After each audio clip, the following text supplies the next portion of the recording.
He had always believed that patience could fix most things, that if he stayed calm, showed respect, and kept the house steady, the rough edges would slowly smooth out. Life had taught him that families were not perfect, especially blended ones. They came with history, wounds, and habits formed long before people moved under the same roof. Still, he chose to believe effort mattered. The house itself looked normal from the outside. A quiet street, trimmed lawns, neighbors who nodded but rarely spoke. Inside, everything seemed ordinary too. A worn sofa, a dining table with one leg slightly shorter than the others, family photos that tried to tell a happy story. But under that normal look, tension lived quietly. Like a low hum you could feel but not hear, the boy had moved in 2 years earlier. Not a small child anymore, not an adult either. Old enough to carry anger, young enough to not know what to do with it. He had arrived with a single bag and a guarded face, acting like he did not care where he was. From the first day, he made it clear this was not his choice. The man never tried to replace anyone. He knew better than that. He did not ask for the boy to call him anything special. He simply showed up every day, made breakfast, asked about school, fixed things when they broke. Sometimes the boy answered, sometimes he stayed silent. Silence became their most common language. At first, the tension showed up in small ways. Doors closed a bit too hard. Short replies. Long hours locked in the bedroom with loud music. The man told himself this was normal. Teenagers were like storms, people said. Loud, messy, but temporary. He wanted to believe that the boy's moods could change without warning. One moment calm, the next sharp and defensive. A simple question like, "Did you eat?" could turn into an argument. The man learned to choose his words carefully, as if stepping through a room filled with broken glass. He did not want to trigger anything. School calls started coming in during the second year. Missed assignments. Talking back. Walking out of class. Each call ended the same way. The man listened, apologized, promised to talk to the boy. After hanging up, he would sit quietly for a moment, rubbing his forehead, wondering what else he could do. At home, conversations felt one-sided. The man spoke calmly. The boy responded with shrugs or sarcasm. When rules were mentioned, the boy rolled his eyes. When consequences were explained, he laughed like none of it mattered. But later, alone in his room, he would slam drawers and walls, letting his anger leak out in pieces. The man noticed the way the boy clenched his jaw when frustrated, the way his hands shook when he tried to hide his emotions. These were signs of something deeper, pain that had nowhere to go. But every time the man tried to talk about it, the boy shut down. Other family members felt it too. Meals became quieter. Everyone watched what they said. Jokes stopped. Laughter felt risky, like it might spark something. The house no longer felt like a place to rest. It felt like a place to survive. Still, the man kept trying. He suggested counseling. The boy refused. He suggested activities. The boy mocked them. He suggested time apart, space to breathe. The boy said he did not care, but his actions said otherwise. Anger followed him like a shadow. Some nights the man lay awake listening. Footsteps pacing. Music turning on and off. Doors opening and closing. He wondered what thoughts were running through the boy's head at those hours. He worried about what might happen if those thoughts turned into actions. There were moments of hope too. Rare, but real. A short conversation about a movie. A shared laugh over something stupid on television. Those moments made the man believe progress was possible. That maybe, slowly, trust was forming. But hope did not last long. The next argument always felt worse than the one before. The boy's words became sharper, his tone colder. He began pushing boundaries openly, daring the man to react. It felt less like rebellion and more like a test. The man struggled with his role. He did not want to be too strict. He did not want to be too soft. He read articles, asked advice, replayed conversations in his head. No matter what he chose, it felt wrong in some way. Friends told him it would pass. That boys like this just needed time. He nodded, but inside doubt grew. Time alone was not fixing anything. If anything, the anger seemed to be growing roots. One evening, after a tense dinner, the boy stood up suddenly and left the table. His chair fell backward with a loud crash. The sound echoed through the room. No one spoke. The man picked up the chair slowly, his hands shaking slightly. That sound stayed with him long after the room went quiet again. The boy spent more time outside after that, coming home late, avoiding eye contact. When asked where he had been, he gave vague answers. The man felt the distance widening, like a crack spreading across glass. Deep down, the man knew something was building. He could feel it in the air, in the way conversations felt heavier, in the way the boy's anger no longer stayed contained. It leaked into everything. He tried one last calm talk. He chose a quiet afternoon, no pressure, no raised voices. He spoke honestly about concern, about safety, about wanting peace in the home. The boy listened without interrupting, which felt unusual. For a brief moment, the man thought he had reached him. Then the boy stood up and said flatly that none of it mattered, that this was not his home, that he did not care what happened here. His words were not loud, but they cut deep. He walked away, leaving the man sitting alone with thoughts he did not want to face. That night, the house felt colder than usual. The man checked the doors before bed, something he had never done before. He told himself he was being careful, not fearful. But his chest felt tight and sleep came slowly. He did not know that this quiet tension was only the beginning, that the choices made next would change everything. For now, all he knew was that the balance inside that house was fragile, and one wrong moment could break it completely. The night came quietly at first, but the calm was only skin deep. The house held its breath, as if it already sensed the storm brewing inside. The man tried to relax in the living room, reading an old book, but his eyes kept drifting to the hallway. Every creak in the floor sounded louder than usual. Every shadow seemed to move faster. He knew the boy was upstairs, but he could not shake the feeling that something was about to happen. The boy had locked himself in his room for hours. Music thumped through the walls, low and heavy, vibrating the floor and filling the man with unease. He could hear the occasional mutter, words thrown into the room with frustration and bitterness. He tried to ignore it, to let the boy vent, but it was impossible not to feel the tension, as if the house itself was holding on by a thread. Dinner had been tense, though it had ended hours earlier. Plates cleared, chairs pushed back. The boy had barely touched his food, pushing vegetables around the plate as if it offended him personally. The man had tried to speak lightly, to make a joke about something on television, but it had landed flat. The boy's response had been a sarcastic remark, sharp and cutting, leaving the man sitting there with a tight knot in his stomach. As the night grew darker, the noises from upstairs increased. Shouts, mutters, slams. Each sound made the man tense. He told himself not to go up. He told himself he should give the boy space, but deep down he feared what would happen if he did not check. He feared that one small spark could set off an uncontrolled fire. Eventually, he decided to knock gently on the boy's door. No response. He tried again, a little louder. Still nothing. The music stopped abruptly and silence followed, the kind that presses in on you and makes your chest tight. Then, without warning, the door opened and the boy stood there, eyes wide, face red, hands trembling.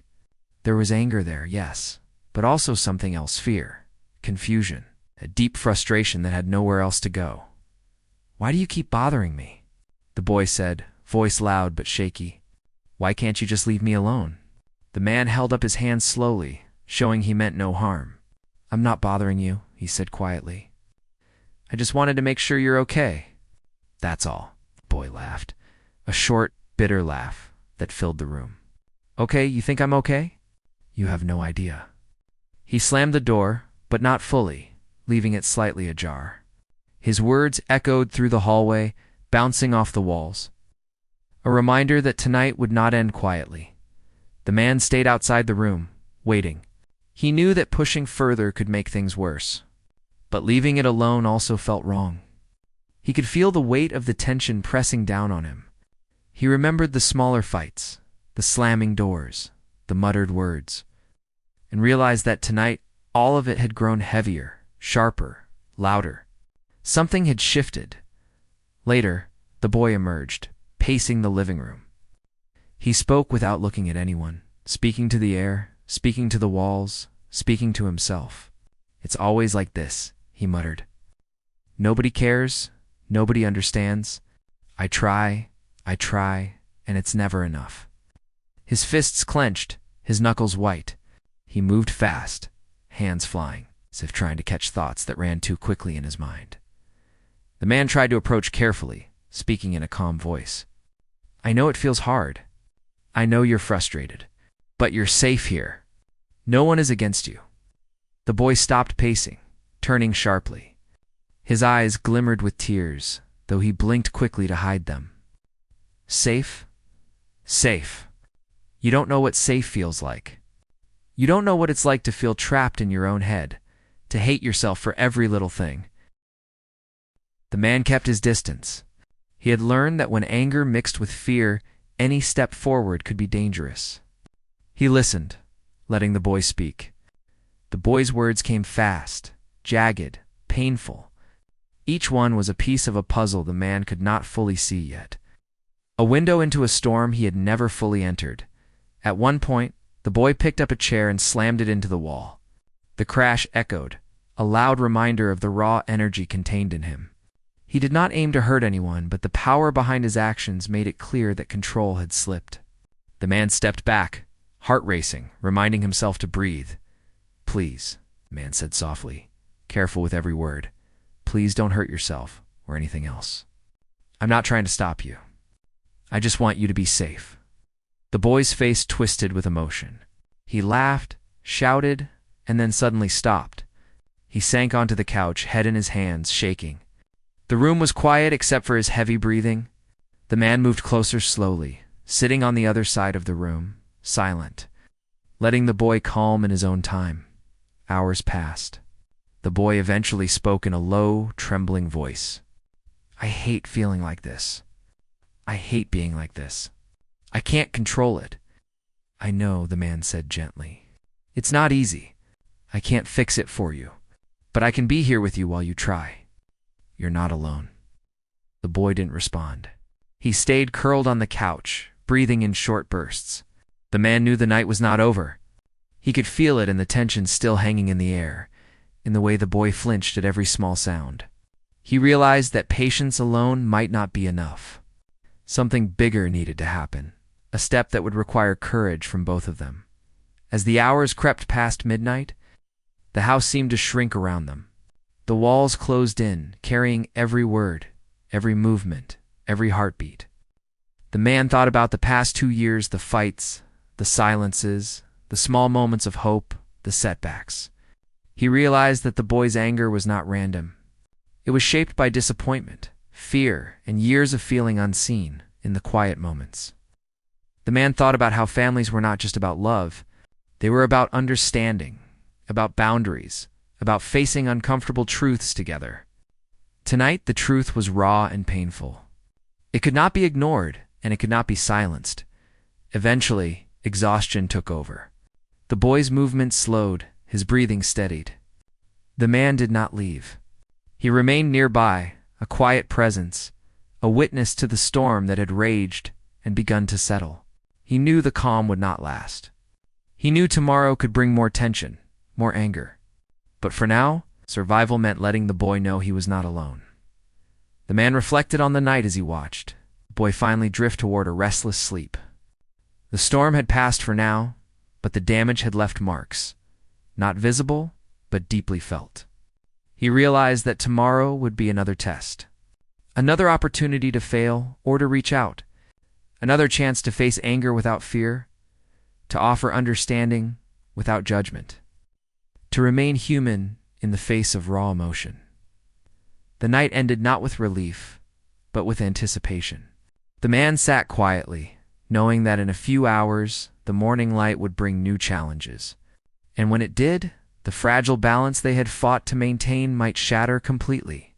But for now, the room held a tense, quiet truce. A temporary peace between two people bound together by choice and circumstance, each learning the limits of patience and the depth of care. Morning came slowly, uneven, with sunlight spilling into the rooms, but doing little to warm the atmosphere. The house still felt heavy from the night before. Every corner seemed to carry the echoes of the boy's anger, the crashes, the shouting, and the tense silences that followed. The man woke early, as he always did, but his mind could not rest. He kept glancing at the staircase, wondering when the boy would appear, what mood he would carry, and how the day might unfold. He tried to keep things normal. Made breakfast quietly, hoping the smell of toast and coffee might soften the edges of the morning. Plates clinked lightly as he set them on the table. He looked toward the boy's room, but the door remained closed. There was a tension in the air that made each step he took feel cautious. He remembered last night vividly, the anger, the pacing, the slammed doors. He wondered if today would be different, or if the storm had only paused. Finally, the boy appeared in the kitchen. His hair was messy, his eyes heavy with exhaustion. But there was a coldness that had not been there before. He moved silently, grabbed a plate, and ate without a word. The man tried small talk, asking lightly about school, about plans for the day, trying not to sound anxious. The boy shrugged, barely acknowledging the questions. Silence stretched long, thick, and uncomfortable. After a few minutes, the boy pushed back his chair abruptly. "Why are you staring at me?" he asked, voice sharp and defensive. The man held up his hands calmly, showing he meant no harm. "I'm not staring," he said quietly. "I just wanted to see if you were okay. That's all." The boy scowled and stormed out of the kitchen. The man sighed, feeling the tight knot in his chest. This had become their pattern, small interactions, building tension, eruptions of anger, and then silence that lingered far longer than words could reach. He knew the day could go either way. It could remain quiet, fragile, or it could break into another confrontation. As the morning unfolded, small things began to unsettle him. Objects misplaced, shoes left in the hallway, drawers slightly open as if rummaged through in a rush. The boy's phone buzzed constantly. Stream of messages that the man did not need to read to know were likely fueling the boy's emotions. The air in the house felt heavier, charged, waiting for a spark. He tried again to reach out. "Hey, do you want to talk for a minute?" he asked softly, approaching slowly, giving space, but showing concern. The boy turned, a mix of annoyance and exhaustion in his expression. "Talk about what?" he snapped. "Nothing matters. Nothing ever changes." His voice was low but bitter, and his hands were clenched at his sides. "I just want to understand," the man said. "I want to help, if you'll let me." The boy laughed, short and bitter. "Help? You don't know what help feels like? You don't know what it's like to carry everything inside and have no one listen?" His words shook slightly, revealing the vulnerability beneath the anger. But the man knew that trying to comfort him now might backfire. He took a step back, giving the boy room to breathe. Time dragged on. The man went about small chores, checking quietly that everything was in place, listening for signs that the boy's temper might flare again. Every creak of the floor, every distant sound, made him tense. He thought about calling a counselor, about asking for professional help. But he feared the boy would see it as an attack, as a way of labeling him wrong. He realized he had to tread carefully. Suddenly, a loud crash echoed from upstairs. The man's heart leaped. He rushed toward the staircase, careful not to run. The boy was standing in the hallway, holding a broken picture frame. His face was red, hands trembling. "I didn't do anything," he shouted, though the frame lay shattered at his feet. The man realized the boy's anger was spilling over again. It's uncontrolled, and it was escalating faster than he could manage. "Okay," the man said gently, hands raised, showing he meant no harm. "It's just a frame. I'm not angry. I just want you to calm down." The boy's eyes flashed with frustration. "You're always trying to calm me down," he yelled. "You don't understand. Nobody does." His voice carried down the hallway, sharp and heavy. The man stayed calm, moving slowly closer, careful not to provoke more anger. The boy's chest heaved, shoulders shaking with suppressed energy. Tears threatened, but he blinked them back. The man realized that beneath the rage was fear, shame, and a desperate need to be understood. He could see the storm inside the boy, and he knew it would not be contained for long. "Let's take a moment," the man said softly. "We don't have to fix everything right now. Just breathe with me." The boy's head dropped slightly, his anger colliding with exhaustion. He stayed quiet, but the tremor in his hands did not stop. The man sat nearby, speaking softly about nothing in particular, letting the presence alone show he cared. It was a fragile truce, but it worked for now. After a while, the boy moved to his room, slamming the door behind him. The man sat quietly for a long moment, letting out a slow breath. He knew the tension in the house was not over. He knew that the morning had revealed a deeper, growing unrest, one that would require careful handling, and a readiness for anything. He thought about the small ways to rebuild trust, simple gestures, quiet moments, patient listening. He knew words alone would not be enough. Actions, consistency, and respect for boundaries were the only way forward. But the boy's anger and fear were unpredictable, and he could see how quickly small triggers could turn into larger conflicts. Hours passed. The boy remained mostly in his room, occasionally slamming drawers or muttering under his breath. The man tried to give space, but he remained vigilant, moving quietly, listening carefully. Each sound, each movement carried meaning, a clue to the boy's emotional state. By midday, the boy emerged again, face tight, eyes wary. He ignored breakfast plates left on the counter, ignored the man entirely, moving quickly through the house. The man followed at a distance, offering calm presence, hoping it might keep the situation from escalating.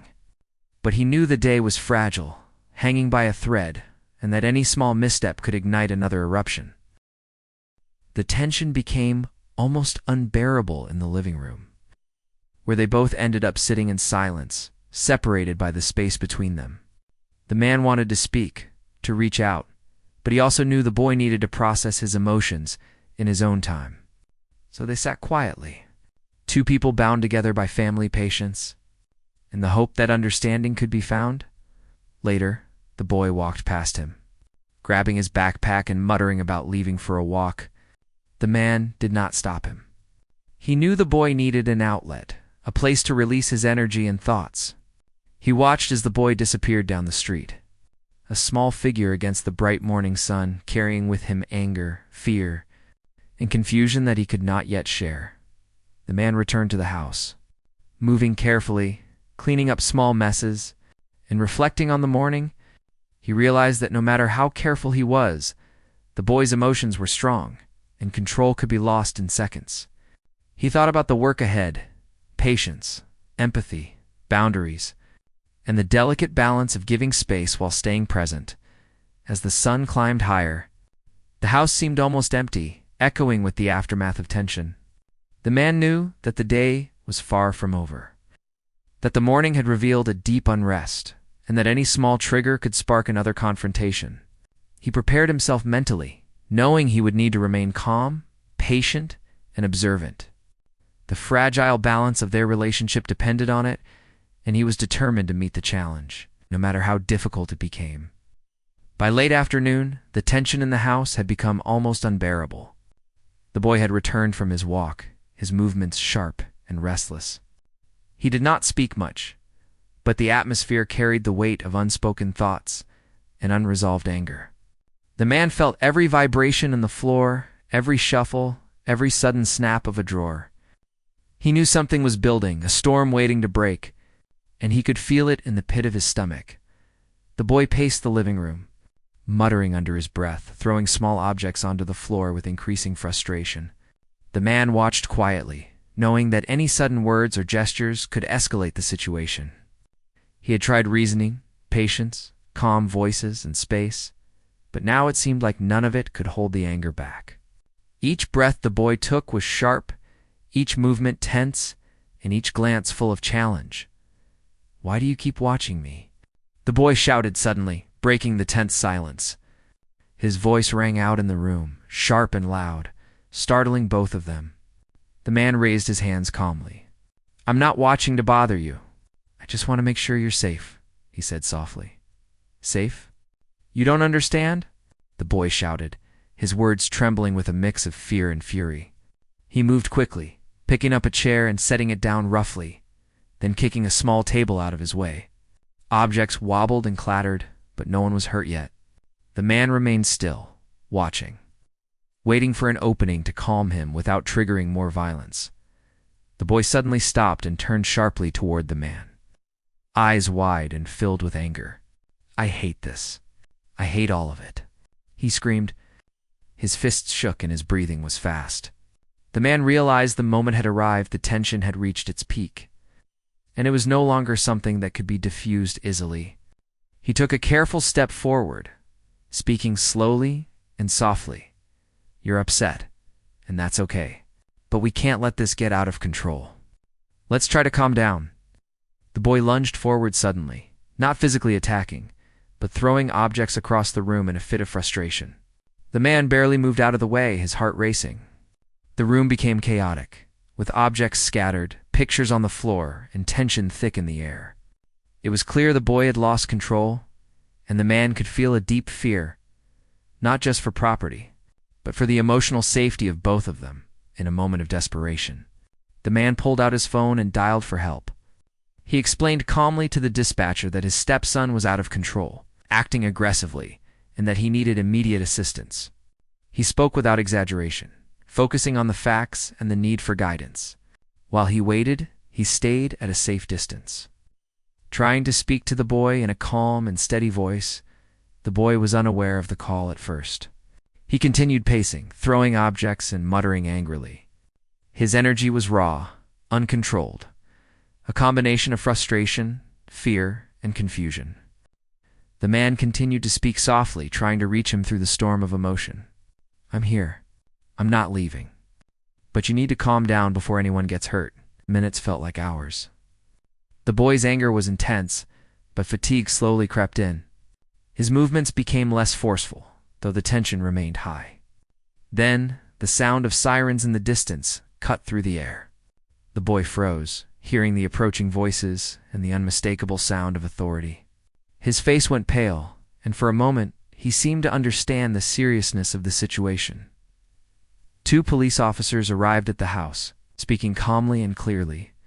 They assessed the situation quickly, moving with caution. The man explained what had happened, emphasizing that the boy had lost control, but that he had not been violent toward anyone. The officers nodded, understanding that this was a delicate situation, and began speaking to the boy in a calm, firm manner. The boy initially resisted, pacing and shouting, but the officers maintained a careful, steady presence. They did not raise their voices or make sudden movements. Instead, they allowed space, speaking in short, clear sentences. Slowly, the boy's energy began to shift. He realized the gravity of the situation and the possibility of real consequences if he continued acting out. The man stayed back, giving the boy space while remaining close enough to intervene if necessary. He felt a mix of relief and sadness, knowing that outside help was needed to handle a moment he could not manage alone. The officers guided the boy gently, speaking with patience and care, ensuring that the situation did not escalate further. After several tense minutes, the boy calmed enough to listen. He sank onto the couch, breathing heavily, hands trembling, tears threatening. The officers spoke quietly about next steps, about how he could get support, and about the importance of safety. The man stayed near, offering calm reassurance without pressure. The boy looked at him briefly, a mix of anger, shame, and relief in his expression. The officers decided to stay a while longer, checking that the boy was stable and that the house was safe. They spoke to the man about options for counseling and support, emphasizing that this was not about punishment, but about safety and guidance. The man nodded, grateful for the professionalism and care, understanding that the situation had reached a point beyond what he could handle alone. As the police prepared to leave, they reminded the man and the boy that help was available and that support would be important going forward.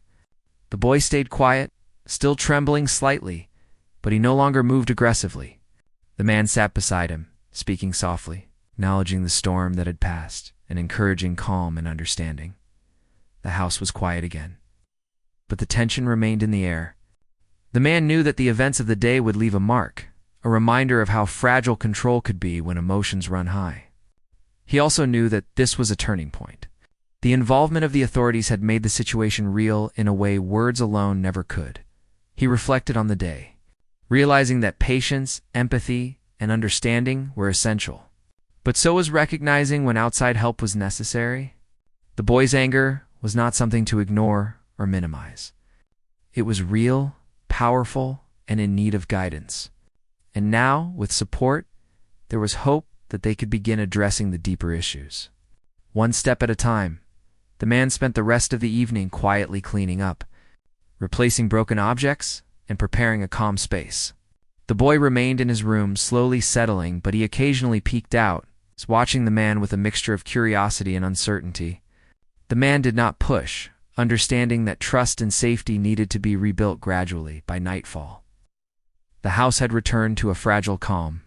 The man reflected on the events, realizing that the day had tested every bit of patience, every ounce of understanding, and every strategy he had tried. But it had also shown the importance of boundaries, of calm presence, and of knowing when to seek help. As he prepared for bed, he knew the journey was far from over. The boy's anger and struggles were still very real. But the involvement of the police, handled with care, created a moment of intervention, a chance to start addressing the deeper emotional challenges. The man understood that tomorrow would be another test, another opportunity to rebuild trust, and another step toward healing the fragile bonds of family. The morning after the police had left was quiet in a way that felt heavy, not peaceful. The house had the stillness of aftermath, every room carrying the memory of yesterday's storm. The man moved slowly, aware that the fragile calm could shatter with a single wrong word or movement. He made breakfast, not just for himself, but hoping that the simple act might reach the boy, who was still in his room, quiet and distant. Eventually, the boy appeared at the top of the stairs. His hair was messy, his eyes tired, and his movements hesitant. There was a wariness in him, as if he was unsure how to exist in the house after what had happened. The man spoke gently, carefully, without pressuring him to explain or apologize. Good morning. Breakfast is ready. Take your time. The boy nodded silently and came down. He ate slowly, keeping his gaze mostly on his plate. Every bite seemed like a small effort, every swallow a tiny victory. The man sat across from him, quiet, letting him set the pace. They did not speak much, and that was okay. The man knew that forcing words could make the fragile truce break. After breakfast, the man suggested they go for a walk. He did not frame it as punishment or advice, just as a chance to breathe outside, to let the morning sun touch them in a neutral way. The boy hesitated, but eventually agreed, grabbing a jacket and stepping outside. The fresh air was sharp, carrying scents of winter and wet grass, a small reminder that the world continued outside the house. They walked silently for several minutes. The man kept his distance, letting the boy lead. The boy's shoulders were tense, his hands shoved into his pockets. But gradually, he began to speak in short bursts, talking about trivial things: school, a movie he had watched, a friend from the neighborhood. The man listened, nodding occasionally, offering small smiles and encouragement. Every word was a bridge, every short sentence a connection being rebuilt. Returning home. The boy seemed slightly lighter, though still wary. The man suggested they start small, simple tasks to restore normalcy. They picked up the scattered objects from yesterday, fixed the picture frame as best they could, and rearranged the room together. It was not much, but the act of working side by side without anger created a quiet bond, a small step toward trust. Later, the man spoke gently about boundaries and respect, not as punishment, but as guidance. Yesterday was hard, he said softly. We all have emotions we don't know what to do with. But it's important to handle them without hurting anyone or anything. We can find ways to cope together. The boy listened, shifting uncomfortably, eyes downcast. He did not respond immediately. After a moment, he said quietly, I didn't mean for it to get so bad. I know, the man said calmly. it happens. What matters is what we do after. We can work through it, step by step. You're not alone in this. The boy's expression softened slightly. He did not smile, but the tightness in his chest seemed to ease a little. The man knew progress would be slow, measured in small victories rather than dramatic changes. But he also knew that acknowledging mistakes and offering support was the foundation for rebuilding trust as the day went on. They spent time together in small, controlled ways. Reading, watching a show, cooking lunch. The boy gradually relaxed, speaking a bit more freely, laughing quietly at a joke. Each moment of calm was a signal that the house could begin to feel like a home again, even if the memory of the storm lingered. In the afternoon, the man suggested they talk with a counselor. He framed it not as a demand, but as an opportunity, a way to find tools to manage anger and stress. The boy hesitated, but the man did not push. Instead, he offered reassurance, letting the boy know that seeking help was a sign of strength, not weakness. The boy eventually agreed to consider it, not with enthusiasm, but with openness. It was a small victory, a step toward addressing the deeper issues that had caused the storm. The man felt hope, not blind optimism, but careful, measured hope. By evening, the house felt calmer. The man reflected on the events of the past day and a half. The police had intervened at the right moment, ensuring safety, but the real work had just begun. Healing, understanding, and rebuilding trust would take time, patience, and consistent effort. He understood that love alone was not enough. Boundaries, guidance, and support were equally important. The boy eventually went to his room for the night, quieter than before. The man checked in briefly, offering a calm presence, and the boy nodded in acknowledgement. Sleep came slowly for both of them, but it arrived with the comfort of knowing that no one was alone in facing the challenges ahead. The next morning, there were signs of change, small but significant. The boy spoke more freely, moved with less tension, and responded to simple questions without hostility. The man encouraged these moments, emphasizing that progress was about consistency, not perfection. They planned to continue small routines, check in regularly, and keep communication open. In the weeks that followed, the household slowly found a rhythm. Arguments still happened, but they were shorter, less intense, and handled with words rather than outbursts. The boy attended sessions with a counselor, learning strategies to manage anger, recognize triggers, and express emotions safely. The man remained a steady presence, offering support, guidance, and understanding. Over time, the relationship between them began to change. Trust was not restored all at once, but through repeated efforts, patience, and shared experiences, it grew stronger. The boy began to understand the impact of his actions, the value of calm, the importance of expressing emotions constructively. The man, in turn, learned how to balance care with boundaries, empathy with firmness. The events of that one night, the chaos, the police involvement, and the aftermath became a turning point. It marked the moment when the household faced reality, confronted difficult emotions, and began a path toward healing. Both the man and the boy learned lessons about patience, communication, the challenges of family life. In the end, the house began to feel like a home again, not perfect, but real. It was a place where mistakes were acknowledged, emotions were expressed safely, and bonds were rebuilt slowly but steadily. The man realized that families are not defined by moments of conflict alone, but by the efforts made afterward, the willingness to understand, forgive, and support one another. He knew the journey was ongoing, that challenges would arise again, but the experience had given them tools, insight, and a shared commitment to do better. The boy, once consumed by uncontrolled anger, began to navigate his emotions with more clarity. Supported by the steady presence of someone who cared deeply, and the man learned that love, patience, understanding, and timely intervention together could change the course of a family's life, one step at a time, even after the initial storm had passed. The man knew the journey was far from over. Part of him wished the problems could be resolved quickly, as if one day of understanding could erase years of anger and frustration. But deep down, he understood that healing was slow, gradual, and required constant effort. Part 6 of their story began not with chaos, but with the quiet, determined work of rebuilding a relationship from scratch. The morning started with an unusual sense of calm. The boy had slept better than the night before. Though he moved with caution, there was a noticeable difference in his posture and his willingness to engage. The man did not rush him, choosing instead to let the boy set the pace. He knew that pushing too hard too fast could undo any progress. He made breakfast quietly, letting the smells of toast and coffee fill the kitchen, hoping it might invite conversation or at least presence. Without pressure, when the boy came downstairs, he seemed hesitant, but he did not retreat immediately back to his room. He watched the man quietly, perhaps trying to gauge if the day would be tense or calm. The man greeted him softly, asking simple questions about how he felt and how he wanted to spend the morning. The boy answered in small, careful sentences, but the effort itself was a sign of progress. Each word was a step toward opening up, each small sentence a bridge being built.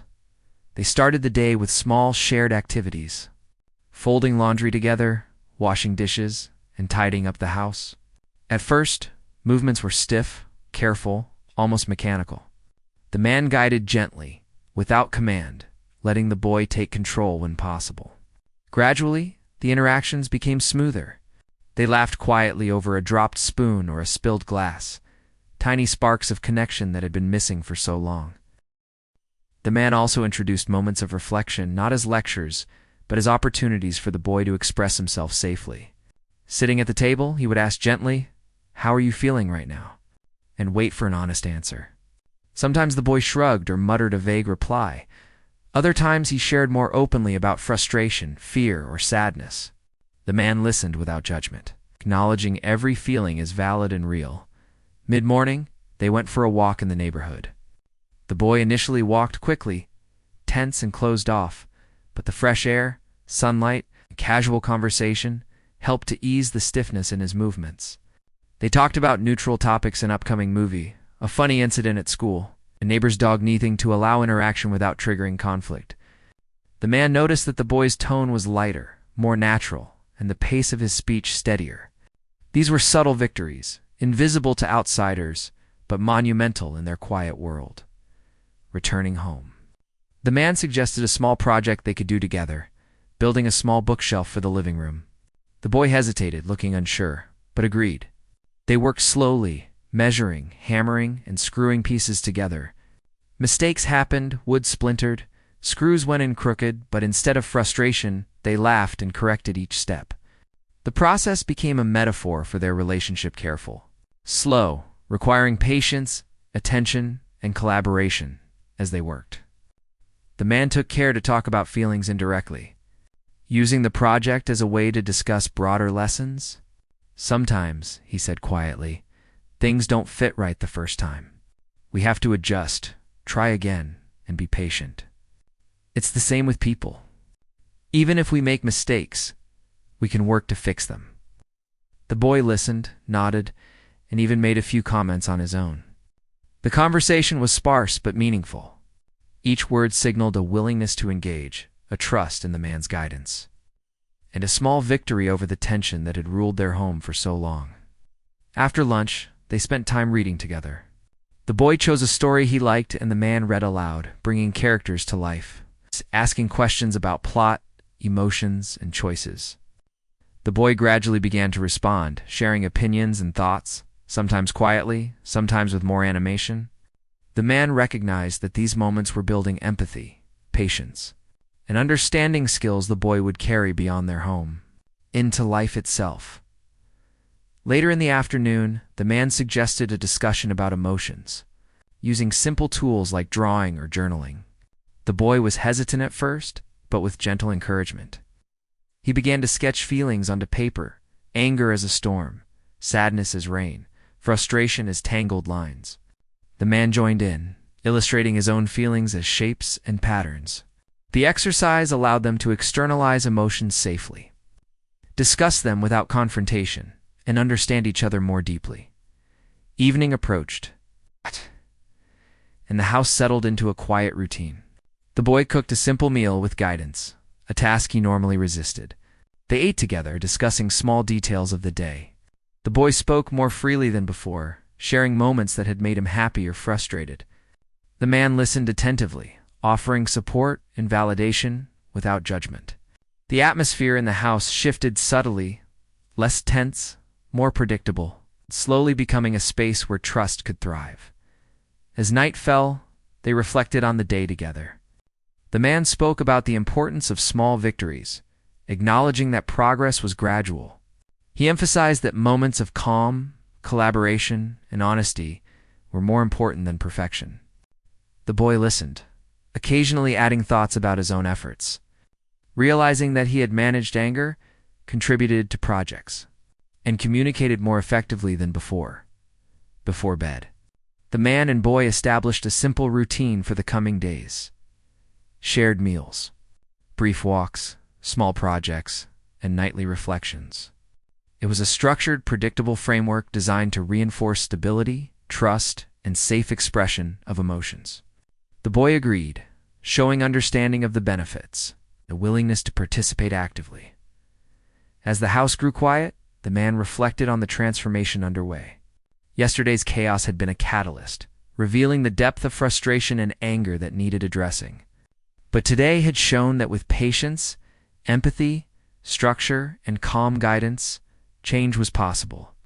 The boy had taken steps toward understanding himself, managing emotions, rebuilding a relationship that had been fractured. He realized that the path ahead would still have challenges.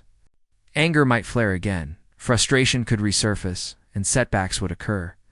But the foundation for growth had been laid: trust, communication, safety, and understanding. The man knew that continuing to model calm, patient, and empathetic behavior would be crucial. Alongside professional guidance and support, the boy went to bed with a sense of accomplishment, small but meaningful. The man stayed nearby briefly, ensuring that the night passed safely. The weight in the house had lifted slightly, replaced by cautious hope. He knew the journey was ongoing, but the events of Part 6 marked significant progress. They were moving from survival to understanding, from chaos to collaboration, from anger to the possibility of healing. In the days that followed, they maintained routines, continued shared activities, and used tools to manage emotions. The boy's growth was gradual, visible in small interactions, choices, and words. The man remained steady, offering support without overstepping, celebrating small victories, and reinforcing lessons learned from the storm. Trust, once fragile, began to strengthen. The story of this household, now in Part 6, reflected not just one night of chaos, but the ongoing work of relationships, understanding, and emotional growth. It highlighted the challenges and rewards of blended family life, the necessity of patience and empathy, and the power of guidance and support. It showed that even after intense conflict, healing was possible, and that love combined with structure, understanding, and timely intervention could change lives gradually but meaningfully.